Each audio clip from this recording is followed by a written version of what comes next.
And before we dig into today's topic, we have a few news and notes from around the building. We're recording just feet away from the site of the new lab. So if you don't know about Blackstone, if you've never taken a tour of the facilities, we're currently operating out of two labs. We have one lab that primarily handles aircraft samples, and we have one lab that does pretty much everything else. And we are prepping a third lab, and for good reason. We are busier than ever. We are taking on more samples than ever. And as a result, we also brought in 4 new writers recently. So in the writers' room, we've been busy getting them trained up and ready to go, as they are going to now be sending you reports as well. And with all these changes going on, there is also a price change. We are upping the standard analysis $2 to $30 per standard analysis. So that's just for the standard analysis. Special tests like a TBN or a TAN, that pricing will remain the same. The standard analysis is changing though, so that's something to keep in mind. But we have so much going on in the building, we are putting that increase to good use. We're going to be very excited to get our third lab up and running. We'll be able to tackle even more samples than we do now. And we certainly aren't slowing down. So just going back to my first year, it was probably, and I started in 2017, it was probably a big deal if we were going to do maybe 288, close to 300 a day. But now it's probably unusual for not doing at least 400. So that number has steadily climbed, and that's even really, frankly, being conservative. We're going to be closer to 5 than we are to 4, I think. But we are certainly not lacking for samples in the door. So bringing on more analysts, bringing on new lab, all good signs that what we're doing is certainly valued and certainly important to all of you. So thank you so much for supporting Blackstone and the podcast. And after taking a listen to the show, please don't forget to leave a rating, review, subscribe if you haven't already. Now let's get into it.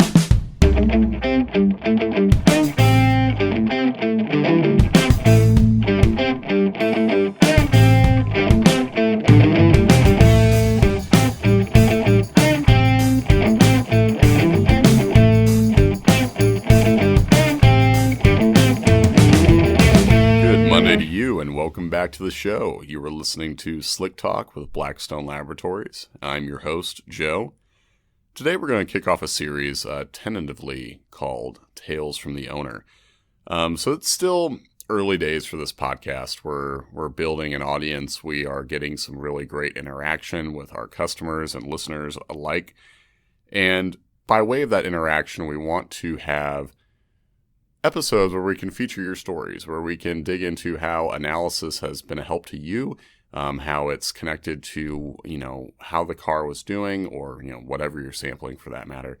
We want to be able to share that because, frankly, for a lot of people who are even existing customers, but a lot of people who don't really know what oil analysis is, there is some skepticism out there about the idea of a 3.5 ounce sample size of oil really being able to tell all that much about how an engine is doing, about if contamination is an issue, so on. A lot of people might think about that, the sample size, the testing, if they don't know anything about it, they might have some doubt, and it's really not unusual for there to be some about what that can really show. As for an engine's internal health, whatever questions you're looking to answer. So we had a customer reach out. Her name is Brandy. She is the owner of a 2013 WRX. You can follow her car's account on Instagram at 13_SWP_WRX. It is a cool account to follow because she's going to feature a lot of the modifications she makes, maintenance, just overall how she's taken care of this car. And one way she takes care of it is using oil analysis to monitor changes in the engine's health. Obviously, check for things like contamination and see if the oil is holding up well. And when she started out with a 2013 WRX, this is the turbocharged EJ25 version, And just a little bit of background on WRXs for those that may not know them all that well. WRX stands for World Rally Experimental. These are a sporty car, all-wheel drive, plenty of horsepower. You're going to see these cars commonly featured at, autocross, track use. Maybe it's the occasional spirited driving, as we call it in reports. Or it can just be your everyday grocery getter, whatever you're going to be driving around. But that's to say these cars can live a pretty interesting life. And they're often modified. And for that reason, a lot of owners will use us to see how their cars are responding to those modifications, be it like added power from a tune, or maybe they want to see if any other adjustments they've made, intake, exhaust, you name it. They'll want to see how the car is responding. So in this customer's first report, we're going to dig into the details a little bit to form the narrative.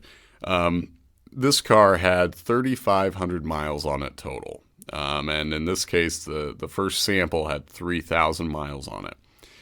Starting off, we had some pretty high levels of aluminum, iron, and copper. Now we're comparing these levels to averages. So I want to dig into averages just a little bit. When we use averages for comparison, they are based on the specific engine type, or at least they will be as long as the customer tells us what car they're sampling. Sometimes we do get a blank slip and we have to plug in some generic averages. But if you tell us the car you've got, we're going to use the exact engine type to give you the best comparison possible. So for this customer's car, compared to averages for an EJ25, specifically the turbo version, we had high aluminum, iron, and copper. So to give you a little bit of rundown on these metals, aluminum in this engine is primarily going to be from piston wear. You'll have iron from steel parts like cylinders, shafts, valve train components. With this being a turbo, you can get copper from the turbo itself. You can also get it from any brass and bronze part like a bushing in the valve train. So we found these high levels, and given the young age of this motor, the low mileage, it's certainly possible that some of the metal was from wear-in rather than just extra wear. But the customer's second sample really started to tell a interesting story. We had increases in aluminum, we had increases in iron, we had increases in copper. The customer did try a longer run in this second sample. So that's relevant in that some of the metal was probably accumulation, normal buildup. Some of it could have been lingering wear-in, but still. One key thing you want to see that we monitor as trends build is improvement. Even as wear-in is washing out, you should still see a pretty good margin of improvement. And it's certainly fair to say that having a metal like aluminum increase, even after a longer run, isn't always going to be the ideal scenario. You want to see that progression take place. This also goes to the value of building trends. It would have been a mistake after one sample to just say, oh, we found clear and obvious, evidence of a problem. But thanks to this customer following up and wanting to get more data and file, we were able to see that trends were certainly not ideal. So unfortunately, after this customer's second sample, there was an engine failure. Mentioned that occurred while driving. There was a banging sound, knocking, all things that you do not want to hear when you're behind the wheel. So when you combine the trends that we were starting to uncover with what this customer was noticing while driving, combined, you can see that there is evidence of an issue. And that's why in comments, we're often going to stress that folks pay attention to how the car is running on their end. We start off comparing metals to averages. We want to see in broad strokes how this engine is doing compared to most of its kind. But having some extra wear isn't necessarily the be-all, end-all. We talk about modifications. That can often cause engines to wear a bit more than average, not due to a problem, but due to the fact the car is, maybe making more power than stock. But when you combine operational difficulties, you combine that with trends that show a steady increase in wear, you combine that with, lastly, some excess wear compared to averages, it all adds up to a problem. So we want to take the whole picture into account.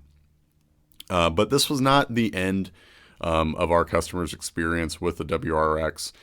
She was able to get a new motor in there. Unfortunately, the issues didn't stop there.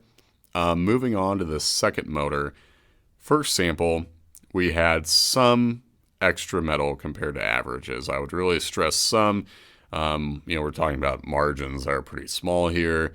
You had a copper level that was twice average, but again, this goes to the importance of building trends. She sampled this motor. We have 4 samples of data from it, and you had a steady rise in copper and lead. Well, for listeners that don't know, copper and lead together generally points to bearing wear. As for difficulties on her end, she was noticing things like her cob access port was showing higher than normal learn and knock, feedback knock. So these are operational issues, that when you combine them with trends can definitely give you more evidence of a problem. So she went with a rebuilt rally spec motor. And over the course of this engine's life, we have seen a little bit more wear than average, but trends have been really good. We've had stability. So take a metal like copper, for example. If you have a reading that is slightly higher than average, but over the course of time, it is stable. You have maybe minor shifts of 1 or 2 parts per million. And that's another thing I want to stress too. When we talk about stability, a lot of folks will take some increases and consider them to be spikes when they're really more what falls under the umbrella of normal variation. It's really pretty common. You'll see a shift of 1 or 2 parts per million, and it can be difficult to picture just how small that is. One way I've heard it put before is that you could have 1 or 2 parts per million of lead in your eye and not even know it. So if you put it that way and you see shifts like that, it's really important just to keep in mind how slight we're talking. So if you have that sort of variation from sample to sample, that's really what we would call a pretty healthy trend. As long as what you want to avoid is a steady increase. So yeah, while 1 ppm is rather small, if over the course of 5-6 samples it's still going up, then yeah, that's not an ideal trend. But you want the trend to look more like a rolling hill than a sudden sharp rise and then going back down and then a sharp rise. Erratic trends are not the answer, but having a little bit of change is perfectly normal. And that's exactly what we've been seeing with this customer's latest engine for the WRX.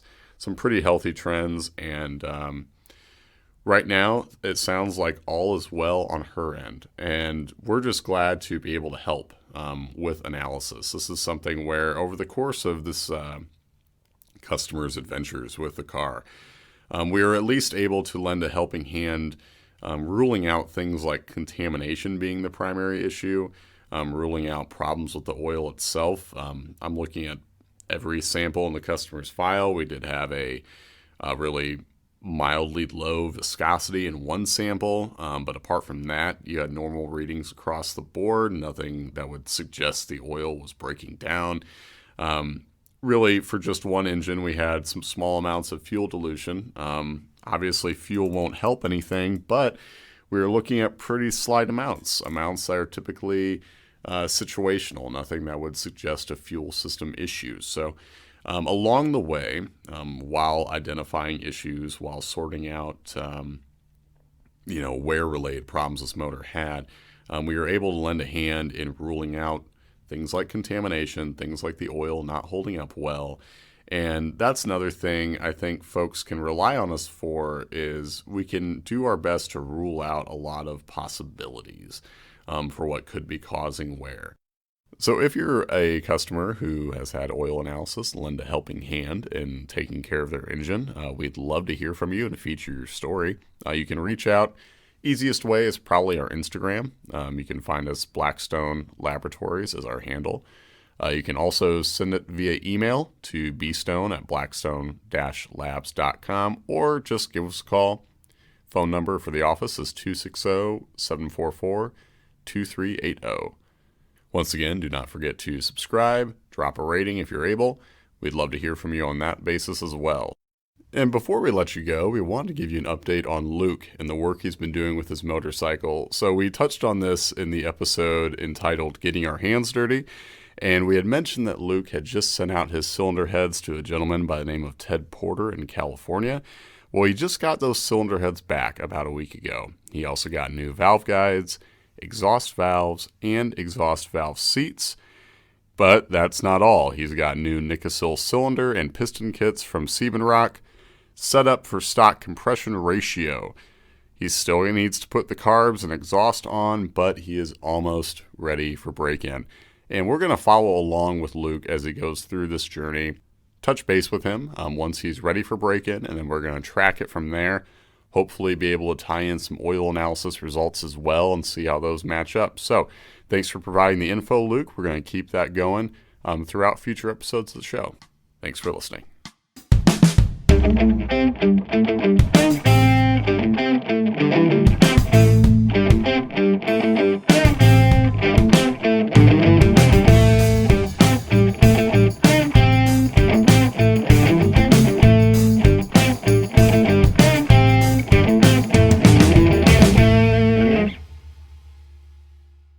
I'm going to call Sweetwater and tell them they have a faulty product because when I didn't have my headphones plugged in, I couldn't hear myself.